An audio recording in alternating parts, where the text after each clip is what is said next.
एक बार की बात है, एक छोटे से गांव में एक सास और उसकी बहू रहती थी।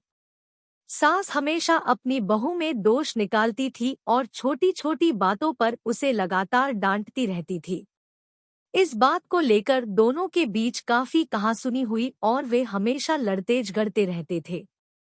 एक दिन एक बुद्धिमान बूढ़ा व्यक्ति वहां से गुजर रहा था और उसने दो महिलाओं को बहस करते देखा।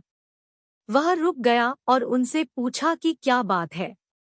सास ने उसे बताया कि उसकी बहू आलसी है और कभी कोई काम नहीं करती। वहीं बहू ने कहा कि वह हमेशा मेहनत करती थी, लेकिन उसकी सास ने कभी उसके प्रयासों की सराहना नहीं की। बुद्धिमान बूढ़े ने धैर्य से सुना और फिर उनमें से प्रत्येक को एक मुट्ठी गेहूं के दाने दिए। उसने उनसे कहा कि जाओ और इन अनाजों को पास के खेत में बो दो और 3 महीने बाद वापस आओ। दोनों महिलाओं ने वैसा ही किया जैसा उन्हें बताया गया था और 3 महीने के बाद वे परिणाम दिखाने के लिए बूढ़े व्यक्ति के पास वापस गई। सास ने बेतरतीब ढंग से अनाज बोया था और पौधे जगह जगह लगे थे और फसल बहुत अच्छी नहीं थी।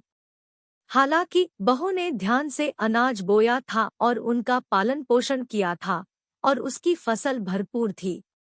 बुद्धिमान बूढ़े व्यक्ति ने तब उन्हें बताया कि गेहूं के दाने उनके रिश्ते का प्रतिनिधित्व करते हैं।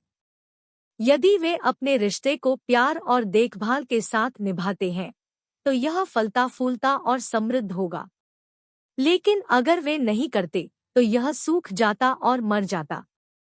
सास को अपनी गलती का एहसास हुआ और उसने बहू से माफी मांगी। तब से उन्होंने एक दूसरे के साथ प्यार और सम्मान के साथ व्यवहार करना शुरू कर दिया और उनका रिश्ता हर गुजरते दिन के साथ मजबूत होता गया। कहानी का नैतिक, सास और बहू जैसी कठिन परिस्थितियों में भी थोड़ा सा धैर्य, समझ और देखभाल मजबूत रिश्ते बनाने और बनाए रखने में बहुत मदद कर सकती है।